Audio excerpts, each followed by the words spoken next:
మాట్లాడిన మాటల్ని cut and paste చేసి ఆరోపణ చేశారు.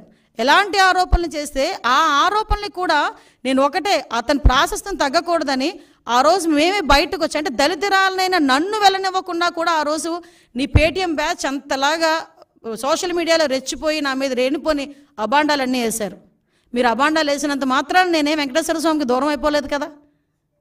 ఆ రోజు దళితురాలను నన్ను కూడా వెళ్ళనివ్వలేదు, దళితులకి ఎవరికి పోటీ పెట్టనివ్వలేదు, కనీసం వాళ్ళకి ఇవ్వలేదు, దళితులకి ఎవరికి నువ్వు బోర్డు మెంబర్ ఇవ్వలేదు. ఈరోజు నువ్వు మాట్లాడుతున్నావు. నేను ధైర్యంగా చెప్తున్నాను, ఎస్ నేను హిందువుని. నువ్వు చెప్పగలవా? బయటకు వచ్చి చెప్పు, డిక్లరేషన్ మీద సంతకం పెట్టవయ్యా అంటే పారిపోయి ఇంట్లో కూర్చున్నావు.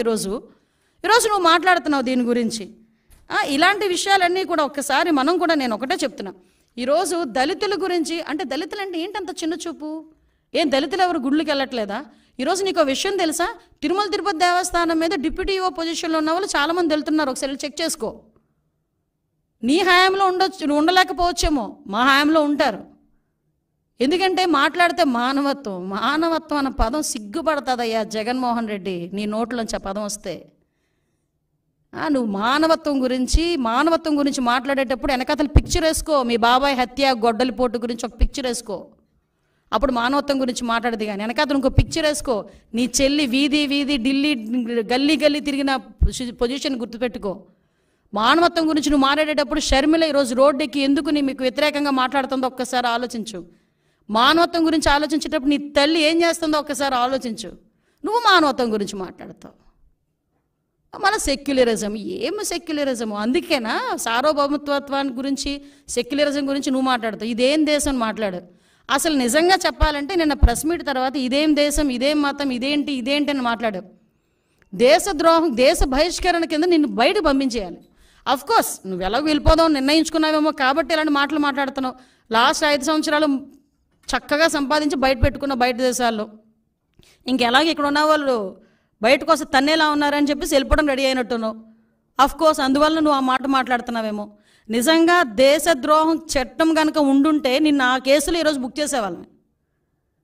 దేశ బహిష్కరణ అన్నదే నీకు కరెక్ట్.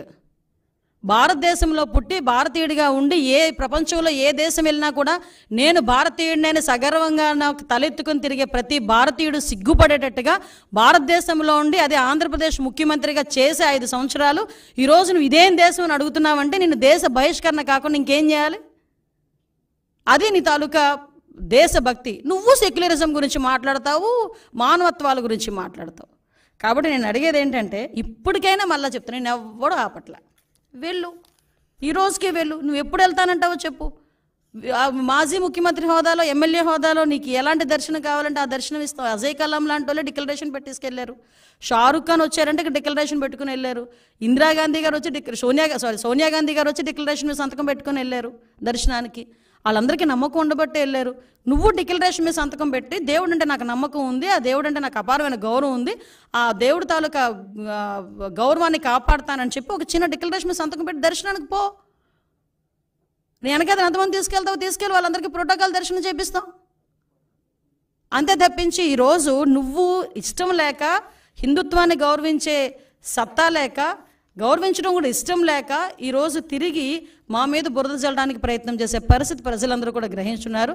దయచేసి ఇలాంటి వాటి మీద పక్కన పెట్టి నువ్వు ఎప్పుడు వెళ్తానన్నా కూడా మేము చక్కగా మేమందరం వెల్కమ్ చెప్తాము.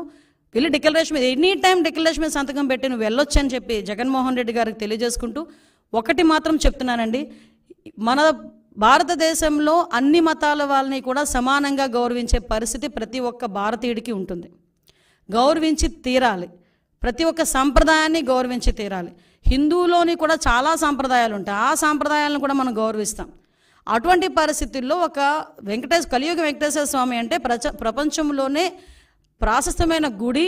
చాలామంది మొక్కుబడులు ఏ రేంజ్లో తీర్చుకుంటారంటే, కొంతమంది ఎక్కడున్నా ప్లస్ కాలినడకన వస్తారు, కొండ మీదకి కాలినడకన ఎక్కుతారు, మోకాళ్ళ మీద నుంచి ఎక్కుతారు కొంతమంది.